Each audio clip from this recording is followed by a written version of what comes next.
Owl knows, Yeah, the owls. So static. Yes. So we have. On here. Up until here we go. I mean, but you have. Did they? I installed cellular and here on the interior. Exterior, no more eating from the garden. Has everybody had a chance to sign in?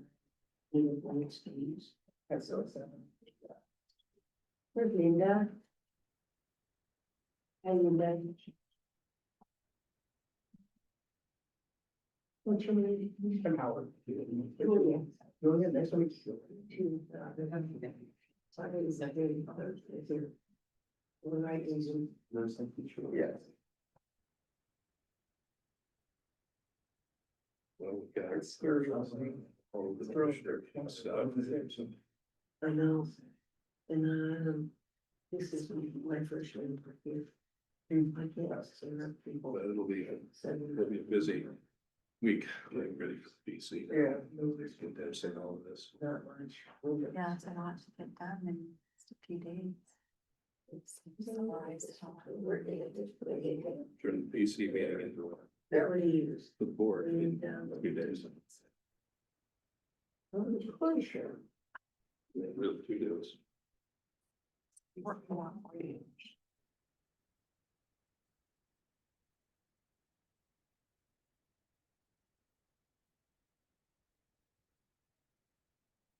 There.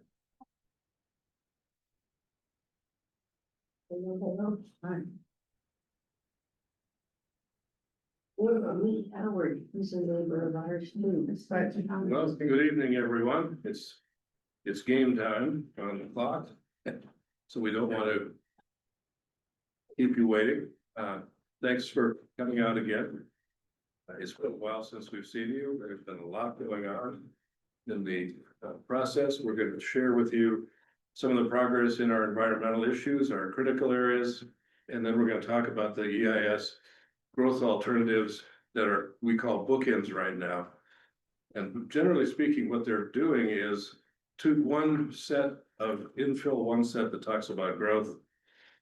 And we will be bringing those to our planning commission meeting next week and then to our board on November 3rd for their consideration.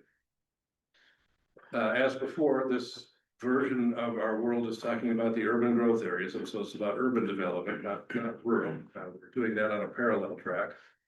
What you see on the map in the yellow and the orange are the areas called the urban growth area. Those are the areas that are developing now at urban standards, much like the cities they're adjacent to.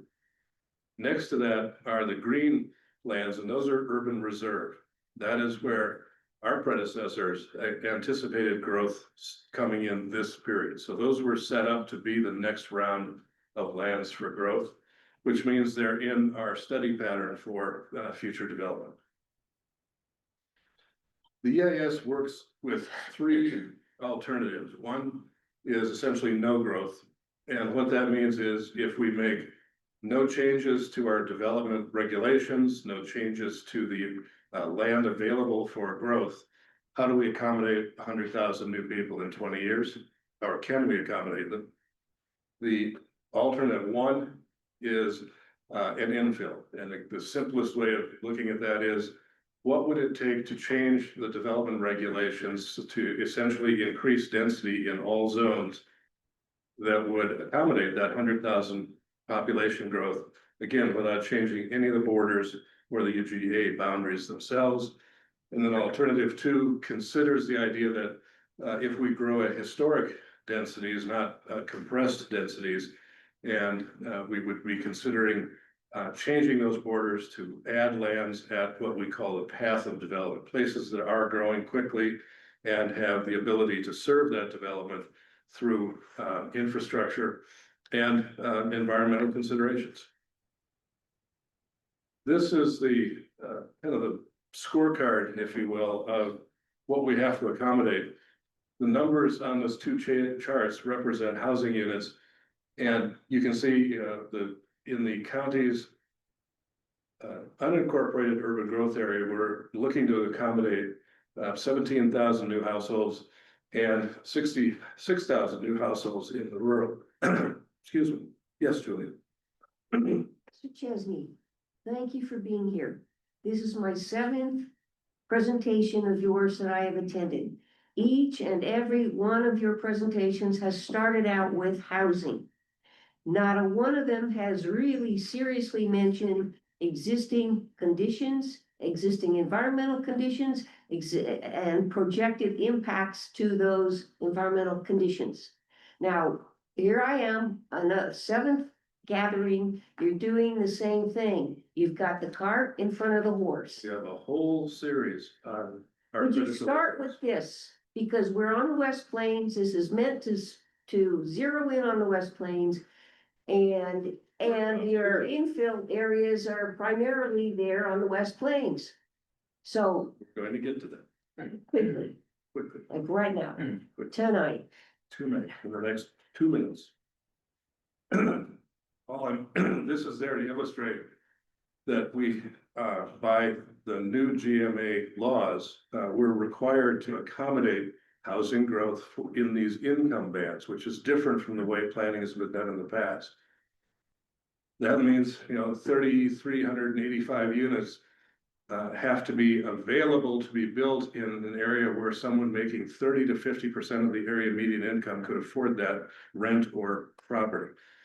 This is a very, very challenging thing, especially for counties where our development on the edges of cities is inherently suburban. It's not high density to begin with, and that's because this implies a mixture of multifamily.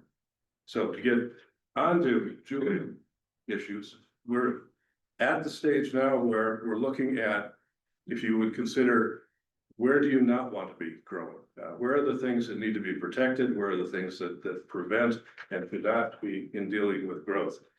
And our critical area ordinance is being updated. We have the best available science document has been it's in a final draft form, and that will inform our CAO or critical area ordinance as we go forward. But we're looking at, among other things, these criteria on how things should be built and going forward. These are some maps out of that best available science draft. And you can see, or you probably can see, the one on the far right are the wires or water resource basins that are used for water planning. The one in the middle is the aquifer protection areas. And the one on the left side is looking at, in this case, showing the paleo channels, the aquifer on top, and other parts that are specific to the West Plains. So critical aquifer recharge areas is kind of at the top of our list. We know it's at the top of your list.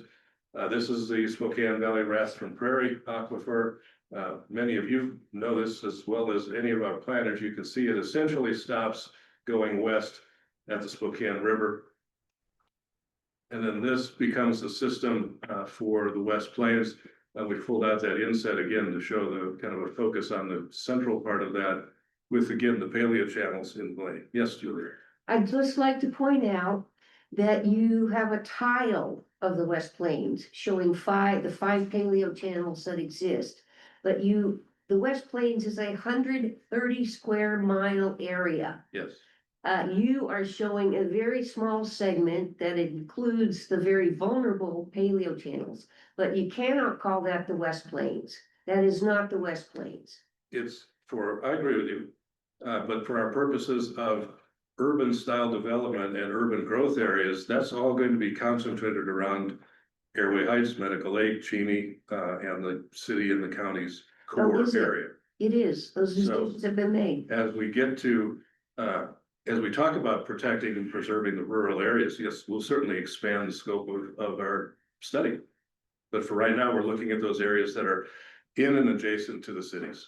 But if you're genuinely looking at environmental conditions such as the massive PFAS contamination of the groundwater on the West Plains, most of the West Plains, you're only showing a sliver of the existing conditions. So this, as with all your previous presentations, is grossly misleading. You are misleading your crowd, you're misleading the planning commissioners, you're misleading the county commissioners.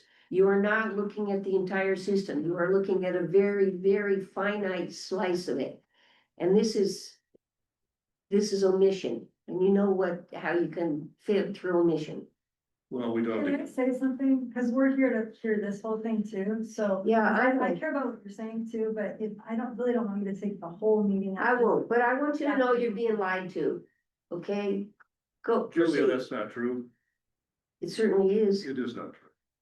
Keep Yes. going. That is not how I work ever as a profession.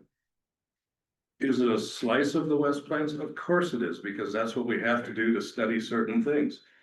We're aware of the bigger issues. We've been aware of how these things are coming together for some time.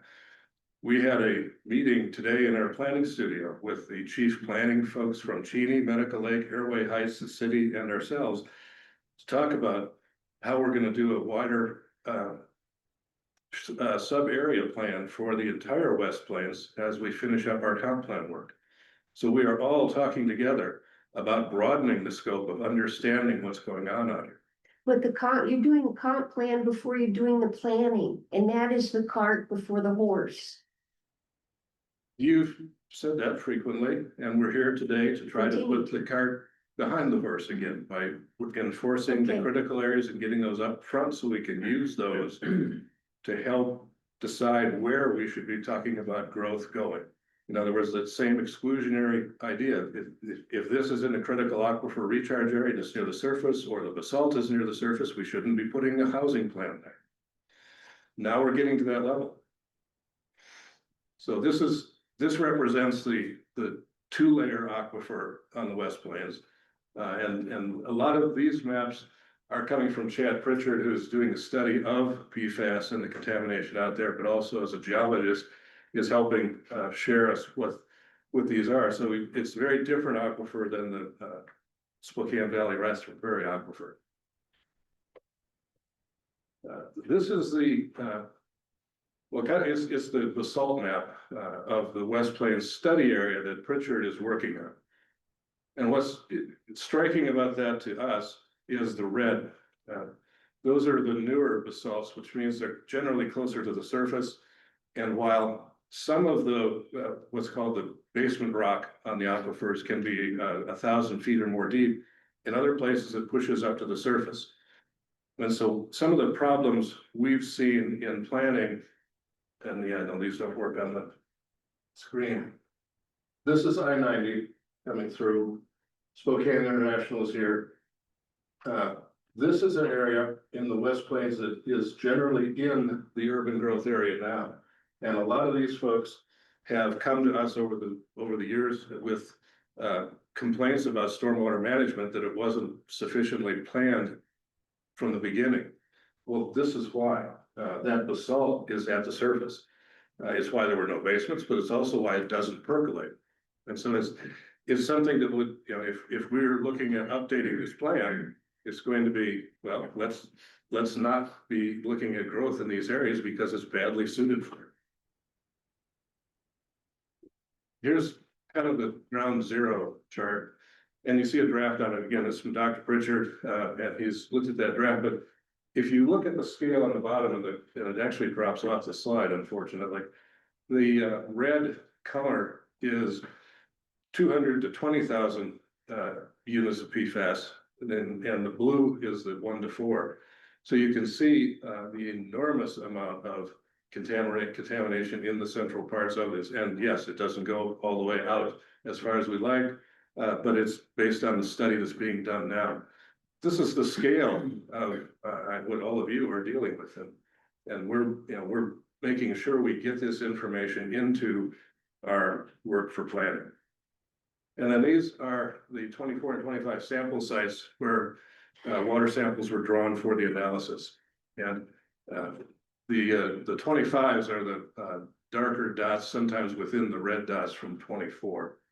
And again, you can see Fairchild, you can see Spokane International, Airway Heights right in the center of that, and then moving up the paleo channels toward the Spokane River. Excuse me, are these Yeah. all located on your website? The The size, presentation Yes. located with it? yeah, yeah. Other parts of the best available science for the critical area, I'm sorry, the critical area ordinance, flooded and hazard areas, the full county on that right side of the screen, the highlight from up near Newman Lake on the other side of the screen. Again, looking at where we should be doing things that should be protected from building. Bigger size of wetlands, you can see almost totally inundating Cheney in the southwest corner of the county, as well as trailing off the I-90 and Medical Lake areas in that direction. Corridors and habitat, same idea. A lot of these fall under lands that are zoned rural conservation, and that was essentially a connection made 20 years ago.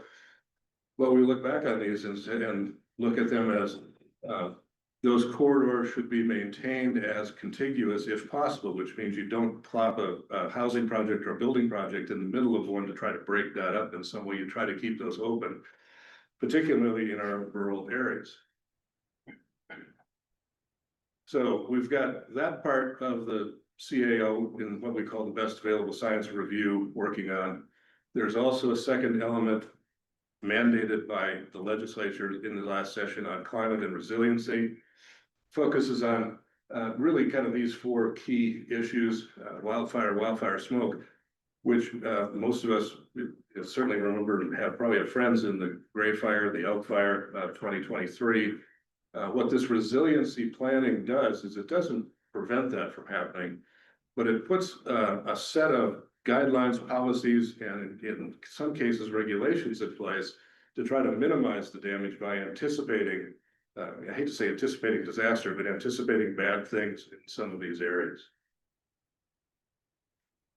So with that, that is forming the foundation of what we're going to be doing for this level of planning. I want to be clear about that. It is trying to get back to knowing what we're working with.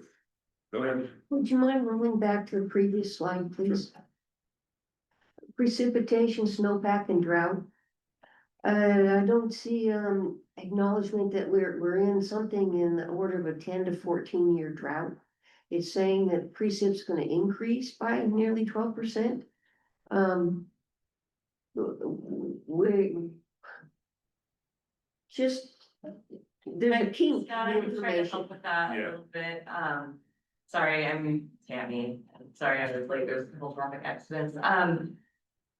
The reason that it's a little bit confusing is that there's just more drastic things that are happening. So I didn't do this, Cascadia did, but I've done a lot of the climate studies, and the data will show that we will have increases in precipitation and flooding and drought at the same time, even though that doesn't completely make sense. It's just really drastic things that happen.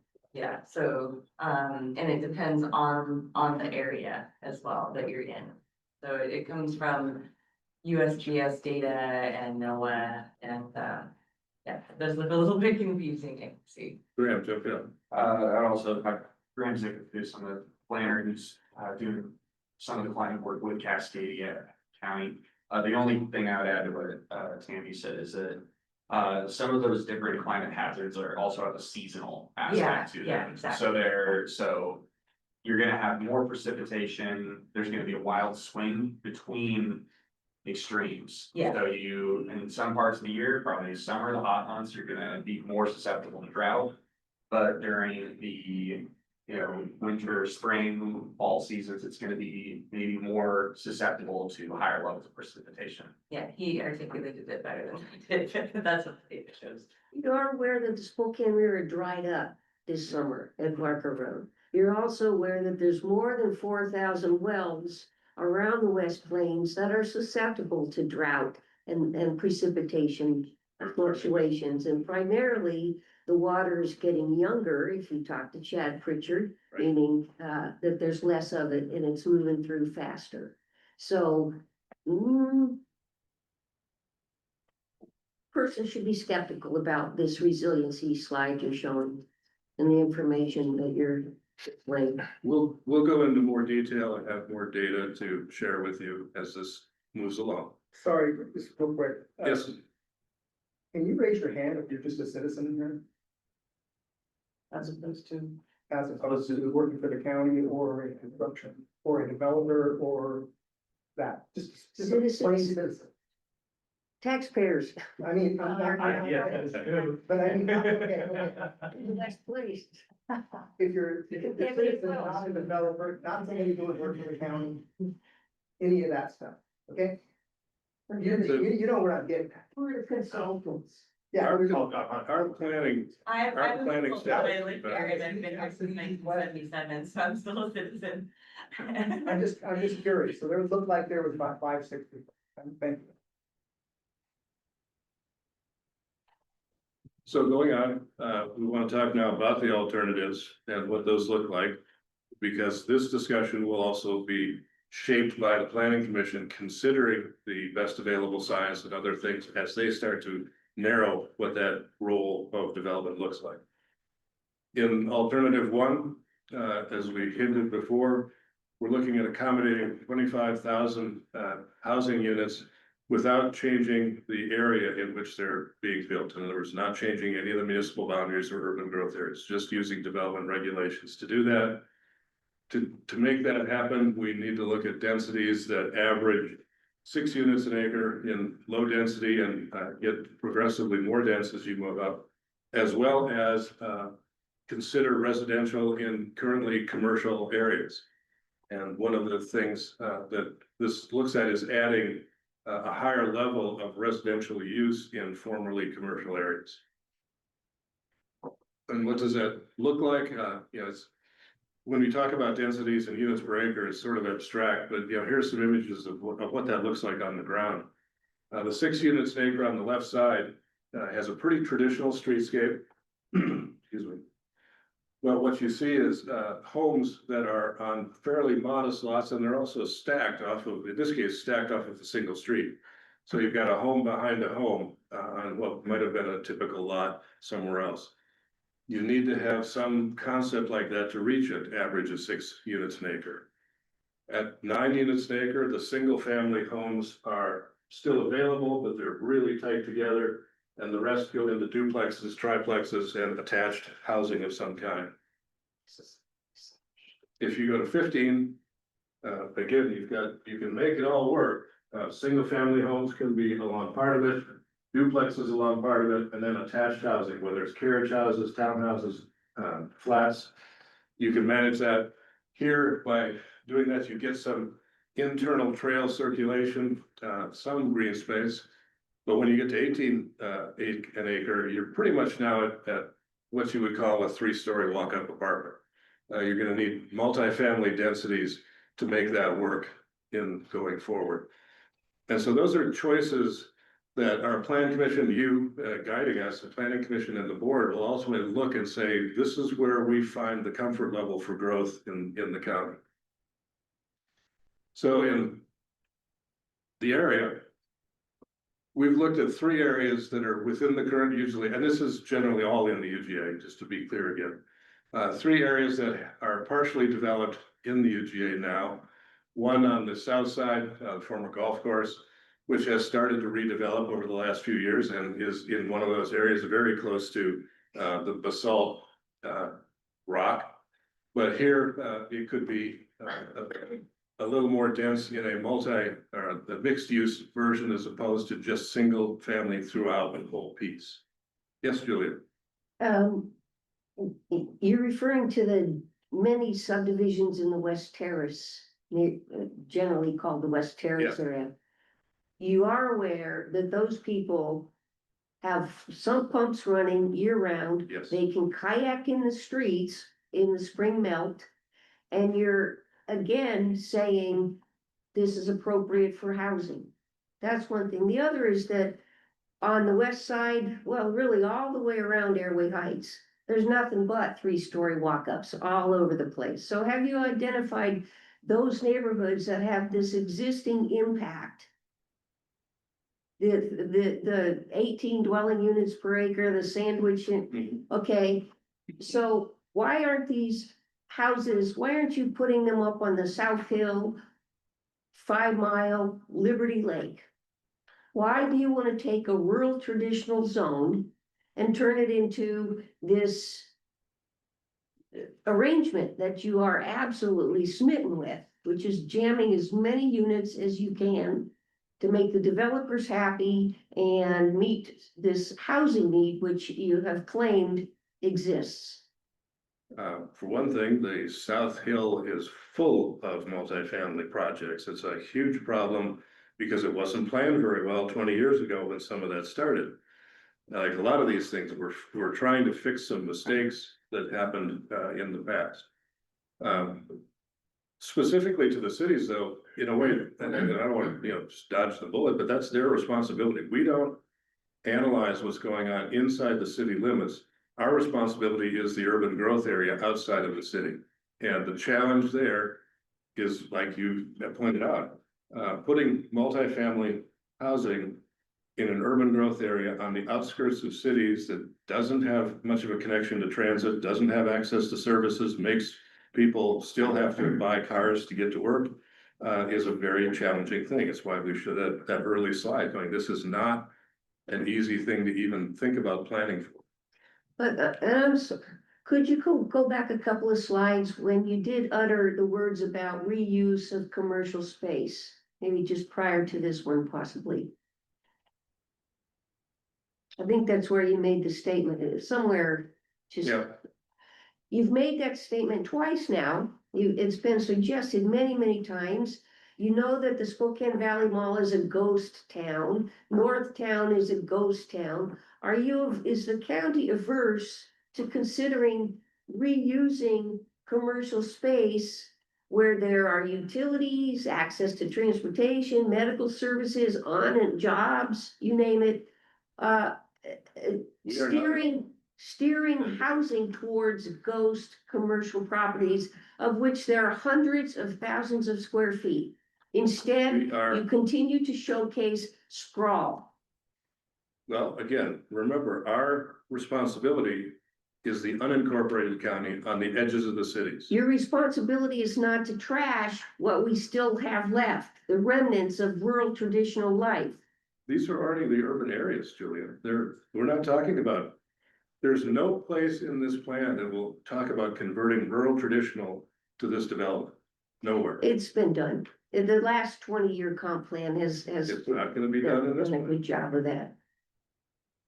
So, and to that point, we're gonna talk about that a little more in alternative too. I'll get right to you. But we are working actively with the city on a redevelopment opportunity for Northtown Mall. We're reflecting that is gonna be changing over a 20-year period. So yeah, we are as active in adaptive reuse as we can be. It just isn't quite as prevalent in these urban growth areas as it is in the cities themselves. But we as the county are trying to partner with the cities to help them do that effort as well. So we're very much aware of it. The Sears building at the Spokane Valley Mall. How many hundreds of people do you think could fit in there? It's not that easy, I unfortunately. know it's not, but it's because it's easier to take quote unquote vacant land. Don't misstrew my words, please. I've It's really- not this is easy my because seventh it's a go with big you. box with a couple of stories and it's 100,000 square feet. And everybody that lives in a place wants a window. So you've got about 15 feet around the edges of those buildings that you could build, and then you have to gut the entire inside of it to do something else. It's possible. Got It's not easy. rural traditional land instead. No, we will not be touching the rural traditional land. Okay, we'll see. A downtown project like the Bon Marsh or the former Macy's in downtown Spokane was converted to residential, and that was a challenging project too, but it did happen. Yes, sir. Just a point of clarification, Yes. this building that we're right now, the little racetrack right over here, this is rural traditional. This was changed by the county commissioners at the last minute to include training facility. So this is what happens. The commissioners do whatever they want. This is on a rural traditional. Have you seen the outside of this thing? Have you seen what's happening next door? Come on, guys. Isn't this the wrong meeting for that though? No, what I'm saying, he's saying we're not gonna use rural traditional property for these types of things. And we're sitting in one right now. This What's that was, fancy? The, quick clarification, this was permitted because government offices and training facilities are allowed in rural areas. But we're not talking about this kind of density in rural areas. I totally agree. I just want to make clarification that, yes, if the commissioners want to put something in rural traditional, they will make it. So. Here's an area, this is probably a little easier. Some of this was developed and platted between 2005 and 2007. When single family or all low density residential was allowed to be built in light industrial areas. Again, kind of an odd thing to do. County changed its mind in 2007 and took that ability out. But some of these are left over, and so we'll be putting them back in a residential zone, kind of for their own protection. But then looking at, how do you provide services and amenities within that same area, so you're not going out and sprawling beyond the boundary to do that. And so that would be, in areas like this that are partially built up, there's clear residential pressure in those areas, already in the urban growth area, so. And then the last, a small one up on the top here, I'll just kind of skip past that when we're talking about it, but. You can see what's happened already. There's multifamily. So can we think about this in a more creative area? That is some of the most contaminated surface water that the airport has sampled. And that Chad Pritchard has sampled. Here, off Garden Yeah. Springs Road? To the north and east, We and will look it's the at that. runoff from the airport. We will look at that. So alternative two, gives us a chance to look at the bigger picture without just density increases inside the urban growth area. And so, here's where we're starting to talk about those concepts. Climate resiliency, parks, space, integration, that land patterns we talked about. And here, here's where we've added some of the issues that make sure that these become the driving policies. That we start with our environmental issues, we provide this through that, and then we talk about adaptive reuse in here. So, so these are kind of the standards, and this is maybe not so exciting to anybody that's not in the business, but it's set on how some of these elements would be looked at for urban development to make that compatible, and in some cases, if you can try to make this more affordable, the commercial standards. Again, we've put, highlighting adaptive reuse of non-residential buildings in here so that it's a concern looking at it. These densities dropped a little bit from the infill because we're looking at historic densities at 4.46 is how the urban growth area has developed over a 10-year span. That is the average. It's been pretty much flatlined in a trend line for 10 years. And so that's telling us this is the kind of development people are moving here for. That's what they want in the urban areas. And remember, in one sense, with the West Plains idea, they're still projecting 6,000 households being needed in rural areas. So there's a demand on both sides of the fence. We've shown you this illustration before, but this is what that neighborhood zoning would allow, which means it's that blend of single family units, attached units, some potential multifamily. You could have live work units where somebody could have a barber shop or an accountant's or an architect's office on the ground level and live above it. So these allow, in some cases, they allow somebody that is an entrepreneur to have a structure that they might be able to afford more so than if they had to rent office space and have a house somewhere. And while the slide is hard to read, this is that same neighborhood looking at what happens when you apply the resiliency ideas to it. It talks about solar, it talks about green roofs, it talks about how street trees are there for air quality, the green space itself. And so we're starting to layer on some of the environmental issues into the design formula itself. Now to the mechanics of the urban growth area. The 2 points on the left are the starting hurdle, if you will. You really need to, you have to demonstrate that your growth is going to exceed your available land. We're not at that point quite yet, So we're not sure where that's gonna happen. The other part is if you're increasing the capacity, but it is not feasible or not appropriate in an urban area, you can consider adding to your urban growth area lands. And generally, the 6 points on the right are more detailed, no net increase, you can't add critical areas, you can't put natural resource lands in. Most importantly, you've got to have adequate capital facilities. These lands can't be developed unless they can be served by urban services, including stormwater and stormwater management. The county, we added 7 additional criteria based on that, on the WAC parcels. But first off, new parcels have to touch the existing UGA. You can't put one outside of it. There has to be capacity in the treatment facilities. We're starting generally with parcels 10 acres or up. The transportation part, and these are very broad benchmarks. As we start to study these in more detail, then you get down to the details of, is the road system adequate for another 40 houses in this area?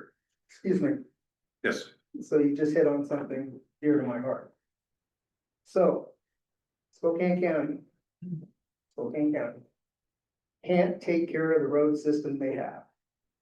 It's failed. Hey, hold on a second. Just in the paper the other day, there was, before the county commissioners, was to bring development properties into Spokane County, then to maintain their roads. We can't even maintain the roads that we have. We haven't been for a long time, and it's gonna continue to get worse. It's decaying beyond all means. So, what kind of mechanism do you have in place to maintain those roads after they've been turned over to the county? very good question. And it's fairly straightforward answer. And part of it you didn't ask, and that's the capital cost of building them. That falls onto the development itself. The development has to mitigate those negative impacts on the existing road system. Could be road itself, it could be traffic signals, it could be something else. The maintenance, though, has to be built in to the tax base that those will provide. And the county has a road fund set aside to do part of that. But, and again, remember, there's a nuance here. We're talking The about road stuff. fund doesn't even come close. Now, I gotta say this. I was the pavement manager for Spokane County for 30 years. I know what I'm talking. Gotcha. Okay, there's not enough money in the fund to take care of the roads. Back when I was still working there, we were $11 million per year underfunded. And that hasn't changed. It's gotten I worse. believe that. So, you bring these developing roads in there and they fail. I've seen developed roads to fail all the time over the years. My question again, who's going to pay for the maintenance of those roads once they're taken over? I mean, you're talking a lot of roads added to the system. Well, the ideal part of it would be to have as few new road miles as possible to support growth. But that said, your question is perfectly valid. And you know that what we look in the capital facilities plan is a level of service, and that level of service is on a road mile. Is it bladed twice a year? Is it paved? If it's made paved, how's it maintained? We have a pavement, you probably remember, pavement quality grading that's done. Those costs need to be anticipated up front, and the development cannot degrade that level of service, or we shouldn't be permitting. So it's not perfect, Spokane but County had to cut back on a lot of their maintenance this year. yeah, Maintenance I'm talking about. If they're cutting back on maintenance now, even though you're gonna increase the tax base never reaches where it needs to go to maintain these roads. You guys that are consultants in here and developers in here, go back and look at some of these developments that are 25 years old. They haven't been touched, and they never will be touched. There was a period there where it was a rule, we could not go into the local access roads, which are these developments. So my point is, how do you expect to add more roads to the system if you can't maintain the system that we have? And then you're basically telling these people that are moving in these roads we're not going to maintain your roads into the future. You know, a good point. Good point was the West Terrace area. I was involved in that project. And yeah, it was the developers that screwed up on that. Totally screwed up on that. And the taxpayers are footing the bill for that developer mistake. So my point is, again, we need to have a mechanism in there. If we're gonna allow all this development here, we talk about infrastructure and fire and everything else, but let's consider the road system. It's one of Spokane County's #1 asset that they own is the road system. And we treat it like that. So my point is as you're doing this planning, guys need to figure out a system in there in order to maintain these roads in the future. So our legacy is not a bunch of horrible roads in Spokane County. Totally agree. And to do that, we will be, as we do now, we'll be involving the public works folks as these projects come along going, what's it gonna take to maintain this? It's not a public works site. Well, that's I what went before the commissioners myself, showed them what was happening right now. What is happening right now? Showed them in presentations, each one of the commissioners. And didn't get a dime back. It has to stop. And like I said, this is dear to my heart. Because I was the Northwest Pavement, president of Northwest Pavement Management. I know what I'm talking about. This is happening all over the state. Mhm. We have to have a mechanism for fire, for all that other stuff. We also have to have that really important mechanism for the #1 infrastructure that Spokane County owns. We have to maintain those roads. If we're gonna allow these consultants and these developers to come in, we need to have a mechanism to maintain their roads. Whether it comes from them, and you know, the thing about it is we're gonna develop all these roads, and then the taxpayers are the ones that are gonna foot the bill for the maintenance of this. Now, is that fair? That's what we're trying to balance as we go forward, to try to understand that. Exactly what you said, and factor that into doing this. Is it a perfect world? No, never will. But if we can get closer, we will. And for what it's worth, and this is kind of a sidebar part of it, a lot more of the projects we're seeing come through in the last 4 or 5 years are projects, including private roads. And so the county is signing off on that, saying, you're on your own. You know, I just saw a whole slug of them come into the county. Yeah, Julia. Is there such a thing as assigning perpetual responsibility to developers No, for things that they build? no. And if they don't work out, then do they provide kayaks to the residents so they can boat around in their roads, or pay to run the sump pumps, or, you know, all the unforeseen expenses that poor development incurs? They're all over this county, absolutely all over this county. And so that's my next question is there such a thing as saying, no, you cannot build that there, it doesn't belong there, all it's gonna do is cause problems for all the people that wanna live around here? It is our intention to identify areas that we would say no. Intentions are marvelous things, Mr. Chesney. Well, We've seen it time and time again. You understand, our role is to make a recommendation to our electeds who report to you. And They for do them not. to decide how they want to do that. We will have a recommendation in front of them, though, that shows these are areas that should not be developed. Let me tell you about recommendations and responsiveness of I don't want electeds. to get too far into the. Well, because I was recently, twice in front of the planning commission, you get 3 minutes and then you get the sheep hook. They don't ask questions, you can't ask them questions, you can't respond to their comments. Same with the county commissioners. Is that representative government? Are those people listening to the people paying their salaries? No. So don't tell me that these electeds and appointeds, have our interests in mind, or want to hear from us. For that. That's I not, want you to know that that's what's out in your future. when you have a gripe about, well, the stop sign's there, Julia, or my please. road's flooding, Please. you're gonna go in front of them and they're gonna Politics say, run for office. yeah, right. Yeah. But I would hope you would admit, we have been listening to you and a lot of these colleagues. You give us comments, we bring them to our team, we bring those comments back to the planning commission in discussion forum.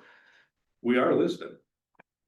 We are listening. Yes, sir. Just a quick question, are there gonna be slides that show where proposed growth is going to be, or where Yes. UGA changes it? Yes. Okay, Right there. all right. This is a study map only. And remember, there's two major parts to this. One is looking at eligible parcels based on physical attributes like ability to serve, quality of roads and transportation. And then there's a whole other question of, do you need to grow here at all because you can accommodate your population in some other fashion?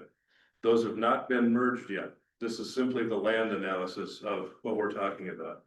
And you can see where we are. I-90 coming through here, the cities out here, parcels that are adjacent to the urban growth area. The darker ones meet a higher number of those eligibility criteria. So if you would consider this a scoring matrix, those would be the ones you might look at first. Yes, ma'am. My name is Margo Buckles. I'm with the Genie Co-housing Group, which I know you're familiar with. As to Julia's point, the county has said no over and over again to our attempt to develop the Genie Co-housing project. But, my real question is the TE urban growth area, meeting going to be different or? The screen cutting off. Right there is the very top of Cheney and their existing urban growth area. Yeah, I know there's more to it than that, though. They were in our shop today, talking. We believe we can make, that, in a sense, a UGA swap work. But UGAs generally have to be justified by population growth. Cheney has said in its land capacity analysis that it can accommodate 20 years of growth in its current boundary. So they've, in a sense, they've shut the door on much of a UGA change. And because their existing UGA acreage, most of which is southeast of the city on the other side of the railroad tracks, is not suitable for development, probably should have never been put in a UGA 20 or 30 years ago. But those unproductive lands on Cheney, on Medical Lake, on Spangle, the small towns, those are all going to be de-designated because they're not suitable for urban development. So they're not going to be something that will, we would say you could, sprawl out into later. So my question basically is for a different time. You know, a different meeting or? Well, no, the lands that are there right now are being considered as possible expansion. The challenge is we have to look at one or two different ways to justify that because the traditional way, Cheney has said, we don't need any room for growth. But if we say we're gonna take 108 acres out of the UGA designation and replace it with 10 or 20 acres over here to provide a buffer for growth, we can probably justify that argument. Thank you. Yes, Julia. I'm wondering where the airport outline is. It's gotta be within the Airway Heights, West Plains Thorpe. Yeah. It's 4 miles due east of Fairchild. Yeah. Due east. This is all incorporated area and should have had city of Spokane up here and not just Airway Heights. This is the unincorporated existing UGA boundary. So that's the unincorporated county. That's West Plains Right. Authority, UGA. Yes. Can you point to where we are? I mean, in this building? Yes, it does. Where are we? On the way out to Right Meadow. about here, I think. Okay, Right in there. thank you. Regarding the airport and the SDR3 Solutions desire to develop the 9,000 acres around the airport. Yes. Probably warehouse type things. Is that considered urban development by your outfit? If it's in the urban growth area, yes, it would be. And so is that the yellow of Airway Heights and the gray of the West Plains Thorpe, that's all urban growth area? That's all urban growth area, that's So correct. basically that's right for warehouses or housing. It because could you be can any- always- it wouldn't have to be warehouses. In fact, warehouses and airports, they generally can't afford to be next to it because that's expensive land. When it's better to be along a highway like Amazon found. But it could be businesses that need access to aviation on a daily basis. Either to bring high value supplies in or high value products out. So there's a whole economic development strategy about the idea of bringing in a number of better paying jobs in labs in manufacturing rather than the fewer jobs in warehousing. That's something we also will be talking about in the economic development chapter. So you're saying that the darker gray is most likely to be? The grays are less well scored, so to speak. Okay. It's the yellows and the greens The yellows that and the means green? one or more of the criteria. Okay, what are the dots on The dots are partial critical areas and the others, I think, are. What's the hatch one, Graham? Sorry? What's the hatching on this? The hashing is the areas where, expansion is being considered. But it's very, it's land that could be. Yeah, it's where it could be considered, not necessarily where it will happen. So what you're Or saying even- is the darker is less likely, these are more likely?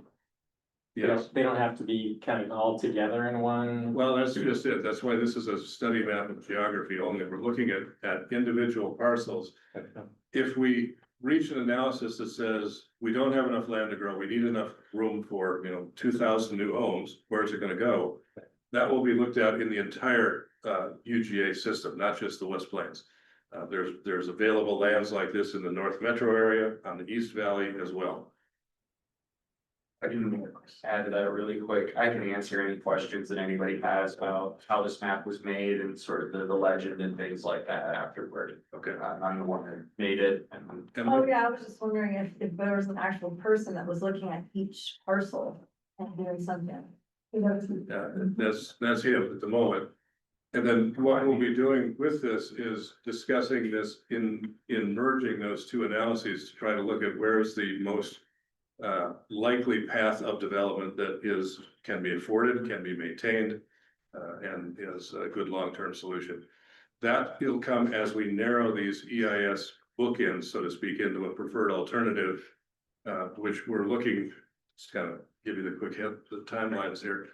We're looking to publish that on or around December 1st, and that will be the kind of the scientific version of what do these impacts look like through everything we know about critical areas and other things. There is a public 45-day comment period on that, after which we take that back in, we look at the comments, we restructure this, we present it back to the planning commission and the board for their direction, and then we create a final EIS for, again, comments and whatnot. Julie? So again, it's termed environmental impact statement or selection or, Statement. okay? So, we're still waiting for the often promised critical areas ordinance and this aquifer susceptibility map. Now, you're presenting some alternatives without having updated documents. The existing critical areas ordinance was basically a rehash that was completed in 2018. At the time, Commissioner French knew that there was PFAS out here, lots of it. And that Fairchild knew there was PFAS. So the existing critical areas ordinance has no mention that the West Plains has a separate, distinct, discrete aquifer. It has no mention of paleo channels. It has no mention of groundwater contamination. But you're still establishing alternatives without knowing underlying conditions. And I cannot understand how the cart in front of the horse goes anywhere besides That's into a not the failure case. ditch. That's not the case. We're working to complete that CAO as part of this analysis. We've got the best available science report done. You're presenting us alternatives. We're in Q4 of 2025. Didn't I These just are read that? alternatives as they get studied, that as you start to narrow those down, then you bring in as much more detail as you want. So the critical areas ordinance to come together at the same time this moves forward. You don't think that's gonna wipe out all the areas that you've identified as Yeah. ripe for housing development? It might very well do that. Cart before the horse, okay, you spend a lot of time, a lot of our money, finding out alternatives that you could know upfront are not gonna fly. There's a process Lots. that we go through that's sort of mandated by the state. I don't feel we've wasted any time at all. We're going to have a lot of solid, good data available. And you know, when I say, yeah, it might wipe those out. That's in the sense that it might make them too expensive to develop for now, or they might be so valuable as environmental facilities or concerns that they are preserved and set aside. It would be good to know that even as we go forward. The way that this county speaks, just in and of itself, of vacant land. The land that houses trees, wildlife, wetlands, wildfire You saw wildlife corridors are in our corridors. wildlife habitat is in our mix. Uh, Wetlands are in our mix. Your last statement at the last planning commission meeting was, we aim to make this a county of development. No longer regulation, but a county of development. So That's not accurate. I have it in quotes. I have it here, cause What I've I've been there. frequently said is we want to be We're a gonna county move of this growth, county, not just of a no regulation. we're going to turn the regulatory agency into a growth agency. Yes, I've said that many Okay. times. If we have time tonight, I'd like you to expound upon that. Sure.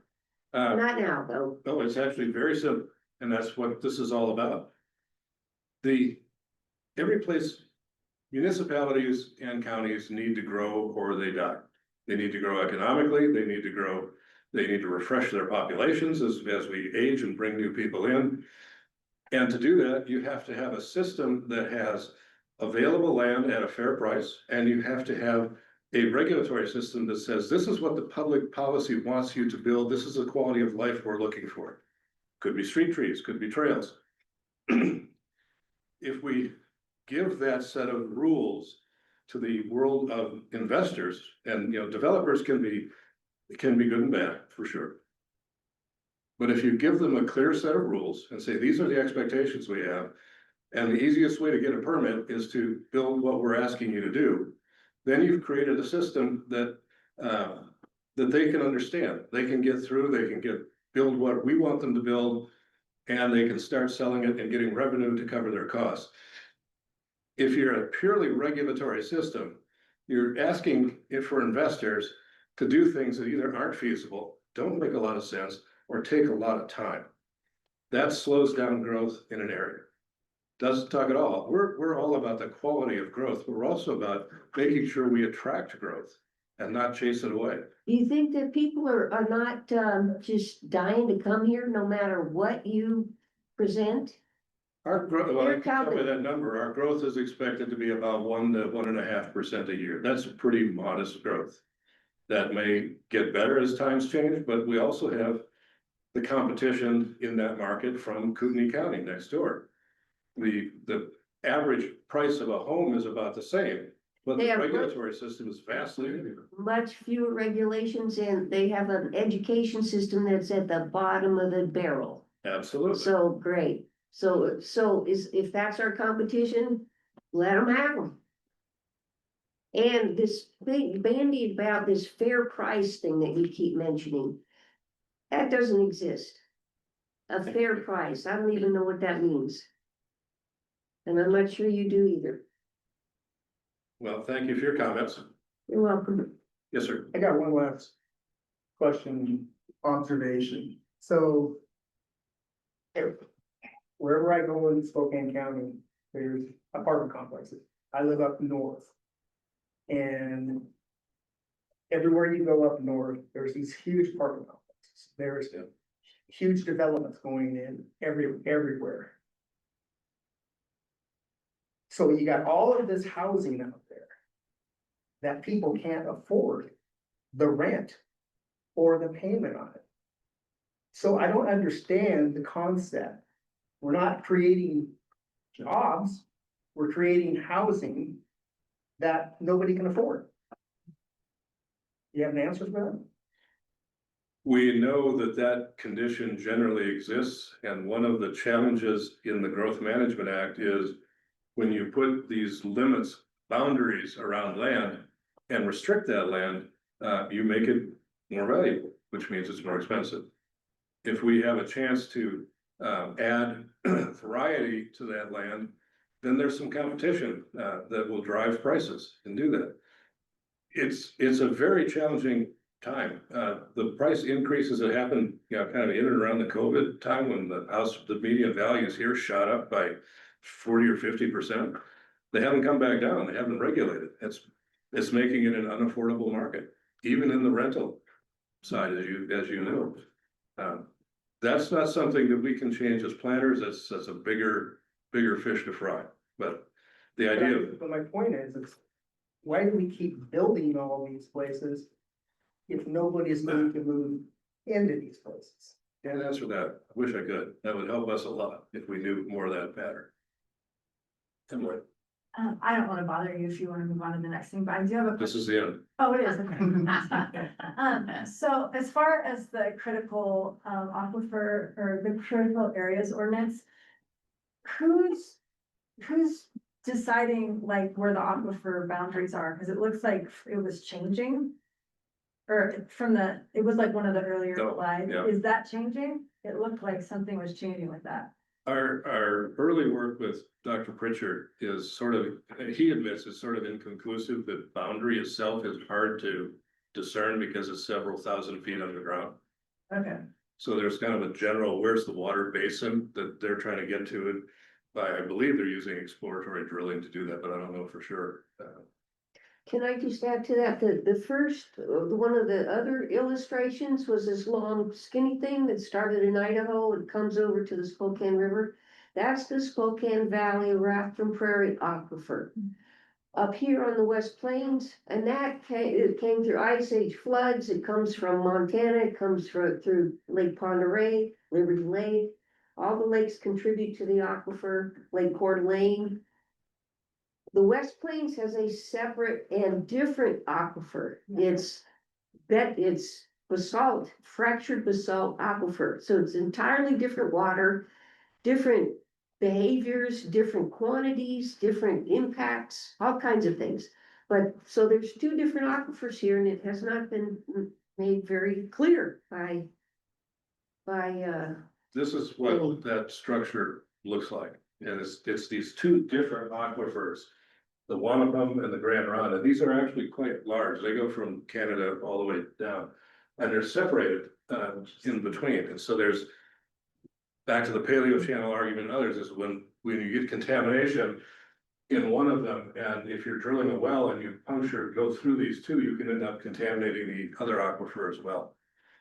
could you switch to the Spokane Valley Raft and Prairie? There you go. So here is where this facility gets its water, where the airport, where Fairchild and now Airway Heights gets its water because Fairchild contaminated municipal wells on the West Plains that Airway Heights used to depend on. That's where this water comes from. Our water, the 4,000 plus wells out here, come suck up 300 feet deep, primarily average, wells up through these layers of basalt. And that's what's that. And we've had, the airport used to be Fairchild now. So airport and Fairchild have both contributed to the PFAS contamination, and there's a lot of it. And so locating housing out in rural areas that depend on wells, it's scarce and it's contaminated. So doesn't seem very smart. We're not recommending that happened. Okay. Urban I'm growth just reading areas the map. is a different thing entirely than rural development. We haven't talked at all about rural development today. Yes, Gail. First of all, I want to thank you for the presentation, and I know that it's very difficult because you're dealing with a lot of people with a lot of different passions and juggling all that And and trying to they're bring it all valid. together. This is a messy area. This is a messy thing to work on. Yeah. But thank you. I'm kind of on the opposite end of Julia, I think, because my group would like to develop something And we have a development that I think is an alternative. It's more like that urban village idea, Mhm. where we would not have any roads in the middle of the development. They would be existing roads on the outside of the development. And we've been trying to get a 10-acre parcel on the edge of Cheney into the UGA for approximately more than that. 4 years at least. At least 4 years, right? And we've tried everything by the book. I mean, and have come up against regulatory difficulties over and over and over again. And if any of you've seen that movie, Hitchhiker's Guide to the Universe, I feel like those people that are trying to get into the big cube place, and every time they have an independent thought, if something comes out of the ground and smacks them in the face. And they can't get it, they have to like clear their mind to get it in. Yeah. Anyway, that. So I don't wanna say I'm anti-development at all, I'm anti that development. If you have water source, that's your co-housing, are you planning to hook with city water? Right You have next to sewer? it, it's You have- next to the city is the So you're- 30 that's- meters of the sewer. That's It's on the edge of two existing roads that I assume belong to Genie. Don't have a problem. Anyway, I think one of our biggest frustrations is that there doesn't seem to be any clear pathway for us as citizens to petition to have this brought into the UGA, or That's correct. clear reasons why it's not able to come into the UGA, or how we can appeal decisions about its UGA status, et cetera. And Yeah. so I know there's not anything that you can really tell me about that in this meeting. I just want to voice the frustration that we've had, because there isn't a clear pathway to a yes or a no. And I just don't think that that's particularly right. You're right, the Growth Management Act. When it came into being in 1990, was a very good idea to help guide unfettered, growth that was, like the gentleman said, you couldn't maintain it, you couldn't keep it going. However, that's now, 35 years. And like all codes, the Growth Management Act just gets thicker. It never seems to shrink in any fashion. And so there are conflicting parts of it, there are contradictory parts of it. There are distinctions that others here are dealing with. For example, in the original Growth Management Act, the special districts, which are sewer districts, water districts, fire districts, were part of, included in having to use this as a planning tool, because if you think of it, it all makes sense. We need to talk to the school districts to see if they've got capacity, or fire districts if they've got apparatus. Port districts, and that was, at the time, the governor did not want port districts subject to this. So he vetoed the entire section on special districts. So now the special districts all operate under different legislative control than the Growth Management Act, and the two conflict in certain places. That is really painful for people. So we hope that we can have a compliant plan. We hope that as close to a consensus plan as we can get. But the challenges that we see, we're also taking notes over here so we can go back and start a legislative effort with our other fellow county planners and say, these things need to get better in the Growth Management Act.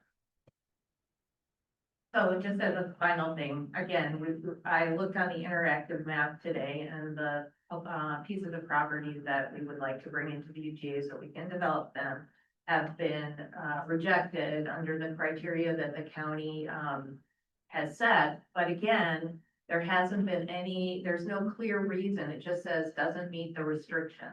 So there's those 92 letters. I don't know if you send other people rejection notices, or acceptance, depending on, but it would have been nice to get something that, outlined why the county thought that the property didn't meet those restrictions, so that we could come back and say, yes, you're right, or no, you're not, and move forward. That's fair. We had that list up there. And if you didn't meet the minimum number, you were colored in the map in a way to say you didn't meet the minimum requirements. That map is being edited and adjusted. You got a preview. This is the first new map since then tonight. We haven't shown that to anybody else yet. We're still working on that, and that will go to our planning commission on the 30th. I would urge you to take another look on or about the 30th. And like I said, we're also looking at, and remember, this is the pure, does the parcel meet these 7 criteria? We haven't yet talked about, should it be growing in a different way? And we all haven't talked about the idea of potentially swapping UGA parcels that don't change or in Cheney's case, dramatically decrease the UGA, but still allows for some growth. So there are other options in the GMA, in the UGA equation beyond just this first map. So communication about that would be very. It's a fair question, or fair comment. Yes, ma'am. Try not to stutter. I'll be a little shaky. I would like to challenge the concept that you stated earlier that, and maybe I'm not saying it right, that growth is essential. Without growth, you're gonna die. And I would say by growth, I mean increase in population. That's my definition in my mind. And I moved here 25 years ago, I think more than 25 years ago, to get away from growth back east. And sadly, my feeling is, as Spokane has changed in the past 25 years, I like it less. I dislike the direction it's going in. It breaks my heart to see it getting more and more crowded. But, you know, I respect what you're trying to do is to, because I think increase in population is probably inevitable. And what you're trying to do is make it happen correctly. But I just, you know, I'm not the only, I've said this to many people, I don't like Spokane as much now as when I moved here 25 years ago, and many people agree with me. Do you live in kind of the metro core? I'm on the West Plains, I'm on Old Trails Road. One of the things we're doing, you know, not tonight, is working with the smaller towns and Airway Heights, Medical Lake, Cheney to a lesser degree, but say the Palouse towns and Deer Park, to try to create preservation rules and growth rules for them so they can stay healthy and attract a few individuals from time to time. That's one of those ideas, is so that people like you that came here for a rural lifestyle or something without being a city, that we've got choices that you can do, that you still have those choices. And one of the outcomes of this urban growth area is, once those boundaries are drawn again, we can have those preservation zones outside of them that don't allow for high density development. And in some cases with probably more severe environmental restrictions than we had before. So we're very much aware of the kind of living you're in, and we want to be able to, and it really hasn't been thought of in county comprehensive planning before. So this is kind of new, that we're working with the really small towns to say, what do you need? What can we do to help you? We're aware of that, and we want to make a good showing of it so that people like you think highly of it again. I used to be able to brag to my friends back east that I've never been in the traffic jam in Spokane. Can't say that anymore. Well, the whole point of the Growth Management Act is so that urban sprawl doesn't keep going, right? And when I first learned about that, It's I not, was thrilled, you know, when I first got here and I heard that there was such a it thing. just has to be upheld. Yep. Right, once it's in Yeah. place. I mean, I don't know if it fits within this, but something, so I'm originally not from here, I moved here from Germany, so a few years ago, so I've been just, you know, having different view on things, and to me, Spokane has always seemed more of a, not like a city, but more like bunch of small towns, here, like just bunch of small neighborhoods. And something I've noticed on like just Spokane County as a whole, you have a bunch of small neighborhood communities. So what I've noticed though, that how the code is, how the zoning is set up, and probably that's a state thing, which I've learned a lot of stuff we have to do as legislated by the state, if we like it or not, we'll get sued, and has impact over like decades.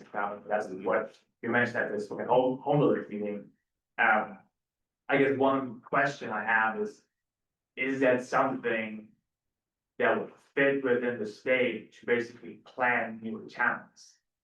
It can, and. Because that would address a lot of those things, wouldn't it? In a small way, that's one of the outcomes of what we're called that neighborhood zone. Because what it does is it blends uses, and right now zoning is there to separate them. You know, you separate multifamily from single family, you separate commercial and stores from residential, you separate industry from everything else. If you bring some of that together, instead of having out on the edges of our city, instead of having a 120 acre of nothing but single family homes and everybody has to get in their car and drive a mile just to get toilet paper, you can have markets, you could have small shops, you could have those almost villages on the edges of the city, so you didn't have to make as many trips to find stuff that you wanted to do. And so that is very much a goal in doing this. You can't create whole new places in the Growth Management Act. It's very difficult. It's very difficult. And watching Airway Heights I live to the east, but what I've seen are the, Hicks Hardware has shut down, Walmart showed up, Builder Supply has showed up. Yokes is now acres and acres of, so. Yeah. This warm fuzzy idea of the local neighborhood store might be a C-store. Yeah. But it's not gonna be a place where you're gonna go get toilet paper, all right, so. Perhaps You've got the it could be eras a mixed C-store. up, I Yeah. think. It could be a C-store. Yeah. Yeah, maybe. But what we've seen, we've studied the economics a little bit in the metro core, and the idea of that small market still works here. So it's not, we're not saying something that's truly pie in the sky. Is it gonna be a boutique wine shop with an art gallery? Probably not. It might be a C-store with like Rocket Market on the South Hill. It has a little restaurant attached to it, but it's a C-store and a gas station. But it would be something that's closer to where you are now that you might be able to drive, and if we can add any public value to that, you know, who knows what that is. But the point is, we'd be working with developers up front to say, if you want to build all this, you need to find a partner to build this other thing in the middle of it, or build something else to go along with it, and see if they can partner and find a way to do that. Amenities, I think. is what Amenities. it's referring to, well. Yeah. They're disappearing on the West Plains. Understood. Big boxes have taken over all sorts of things, and what we're suggesting is not going to change the economic profile of the area. But for, you know, think of it this way, if we can find a user, and, you know, here we've got pretty good grocery chains as they go with the URM group. If we could find somebody that could say, rather than can you afford to operate a single 5,000 square foot C-store, what if they are more of a master developer and saying, well, here are the subdivisions that we think are going to be planned in the next 20 years. Why can't you plan for 6 of these, and you would be the owner operator of all of them, so you have some scale, you could serve them with the same truck, and you can reduce those operating costs in some way. So we're thinking about this in a lot of different ways. And I'm thinking water, sewer, garbage, broadband that doesn't exist out here, internet That's connections, in our plan. mass transportation. You know, you've got an urban focus and an urban bent, and To- you're out here in the tonight, semi-rural. Tonight, for sure. But we've met with some of the, I would say, our rural families. We held an early meeting out in Valley Forge to talk about what their needs were in both ag and rural living. We are working with a PDA created by county board called Broadlink. And in our plan, we're going to be talking about the need to bring broadband access to the entire rural county. And we've been talking with the small Palouse towns again about their own vibrancy and vitality. So we're very much engaged in the rural side. Tonight just wasn't that discussion at all, so I didn't bring much of that up. Will We'll that be be doing that after the required of first of the year. developers? What? Would that be required of developers, or all these identified infill residential places that you've tagged? There's a balance of carrots and sticks that can go in a regulatory system. The carrots can be if you want to achieve this density, you need to put in these amenities. If you want to go lower, you need to do this. And then there's the stick. If ultimately the commissioners decide to take a more direct role, which is unlikely in Spokane County, you could have like what's called a form-based code that regulates down to how far you are from the sidewalk, how big your steps have to be, how many stories you've got, what's your architecture like, how do you do your walking trails. You can go to huge detail in a regulatory system if you want to. We're not Seattle. We don't want to be Seattle. We're not Boise. Development needs to be measured here that fits our market. And so the idea is if we can provide incentives to do things, that generally will give a developer a better reason to go do that than to have a whole set of sticks and say, you got to do all these things, because then, you know, they might just say, I don't want to do that. I'm going to go to Post Falls. Well, we know you're moving away from the sticks regulatory focus, but the peculiar thing is, Scott, there isn't a single county commissioner who lives out on the West Plains. There's not a single planning commissioner who lives out. In fact, when I came to the first planning commission, they didn't even know who represented the West Plains. They got that sorted out at the next meeting I attended, but that should be an embarrassment for every one of them.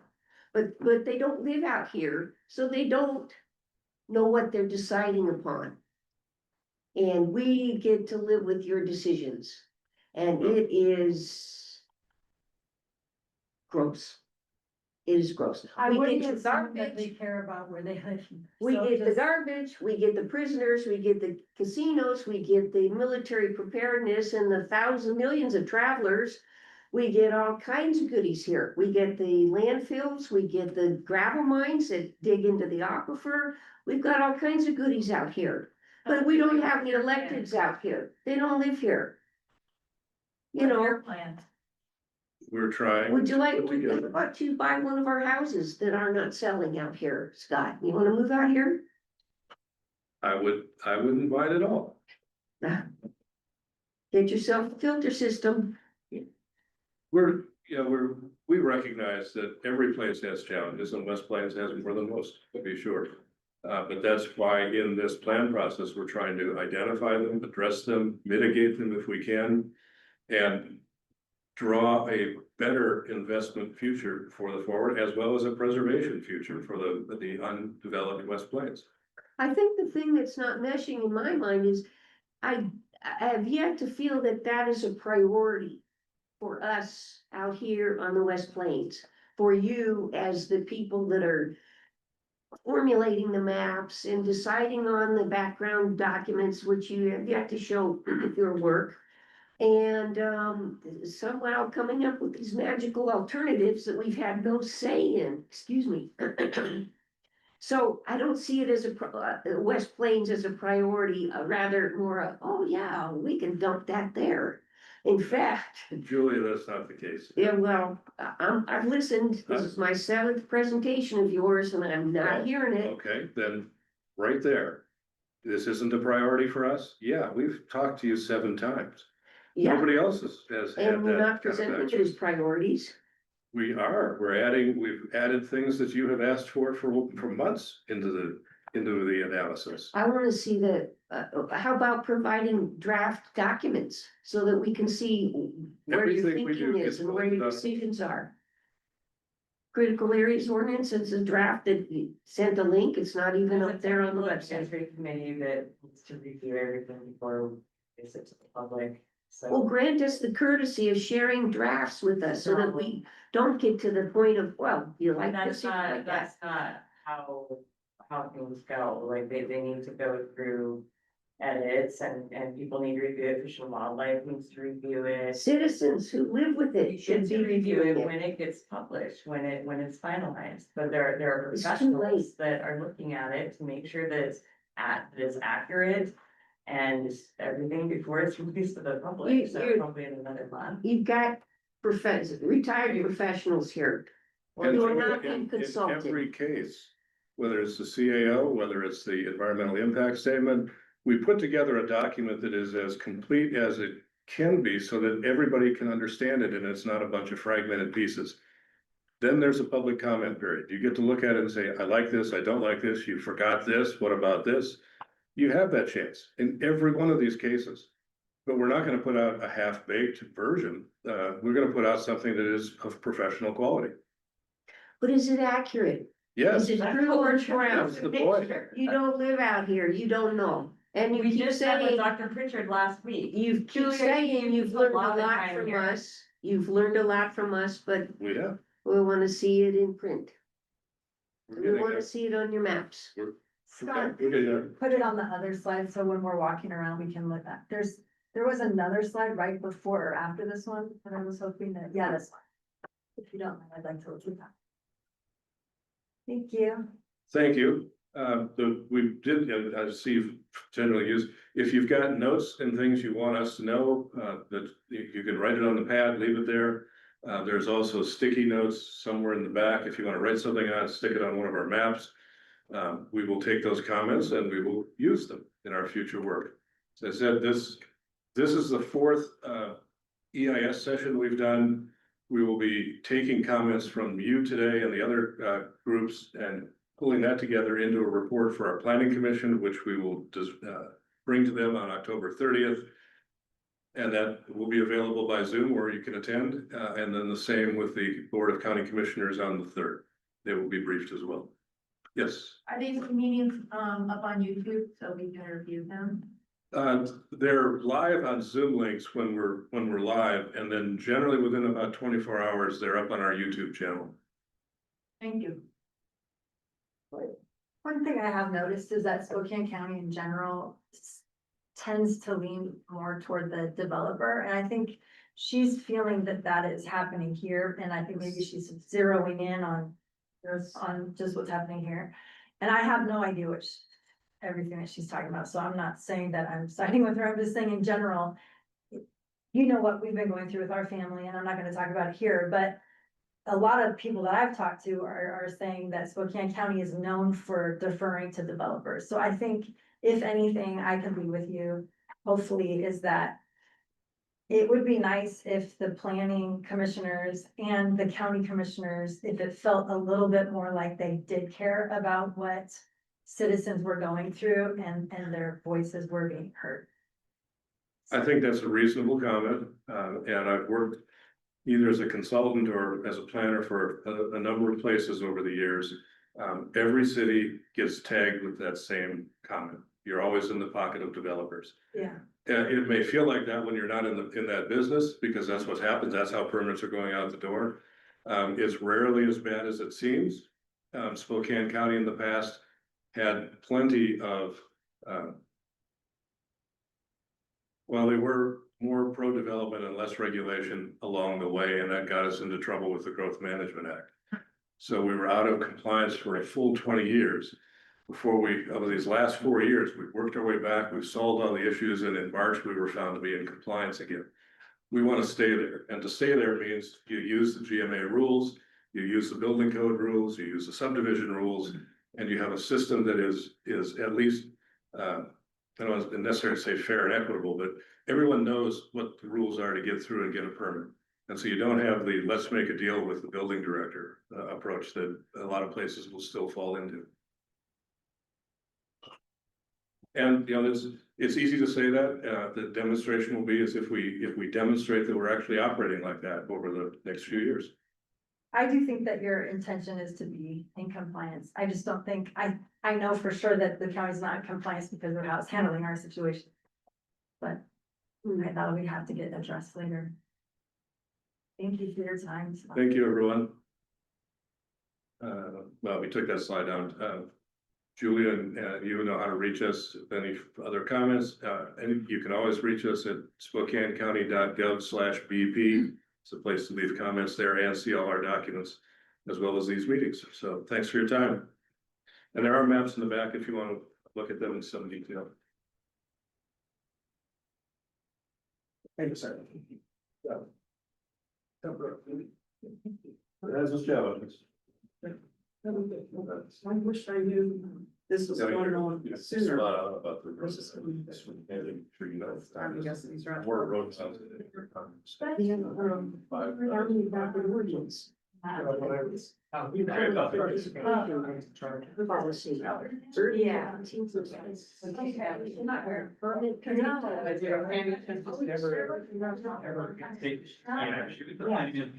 Yeah. I was not aware of something. Process. What's the really? I understand.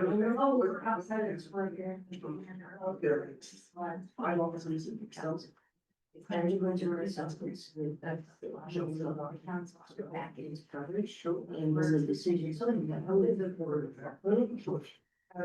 Yeah, I'm not familiar with this. Thank you so much. You appreciate that. So, I said you will be. And then.